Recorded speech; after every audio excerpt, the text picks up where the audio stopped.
Omubaka wa Japan mu Uganda Takuya Sasayama alambudde omulimu gw'okuzza amasiro gutuuse okuva lwe gwakwata omuliro omwaka gwa 2010 era nga Japan lyerimu ku mawanga agawaayo ebyuma ebizikiza omuliro eri amasiro. Ono atendereza omulimu Obwakabaka bwe gukoze okuzzawo amasiro gano ag'ekitiibwa n'ebyafaayo agatumbudde n'ebyobulambuzi. It was a quite unique experience to be inside the tomb, very spiritual, and also I was amazed to see this is living.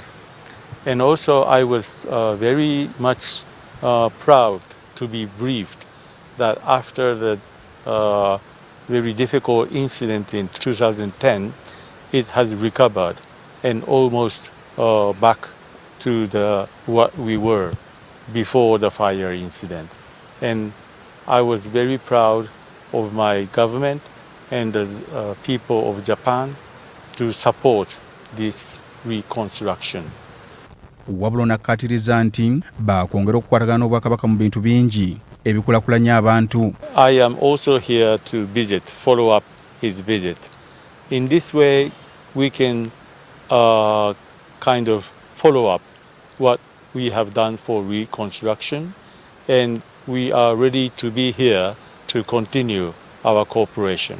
Omukungu Benon Ntambi ssentebe wa boodi y'ennono n'obulambuzi mu Buganda era abadde okulwa minisita w'obuwangwa n'ennono mu Bwakabaka agamba nti omukago gwa Buganda ne Japan guvuddemu ebirungi bingi. Twafuna tanka y'amazzi ne pumps ebirwanyisa omuliro mu kifo kino era nga Japan baali basaale mu nteekateeka eyo.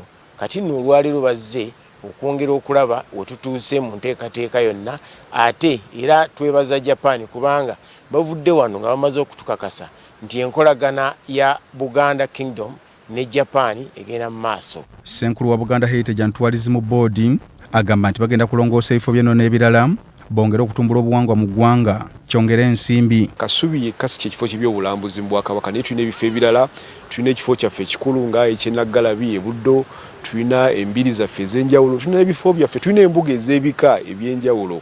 Zonna bifo bikulu nnyo ddala. Ekikulu mu kukulaakulanya ebifo byaffe n'obikumira ku mutindo nti tuba tusobola okubijjamu ejjamba ate lituyamba okukola emirimu gy'Obwakabaka emirala. Nabyo byennyini tetusobola kubikuuma nga tetubifunamu ku kasente. Tone Kitenda, BBS Telefina, agesigika.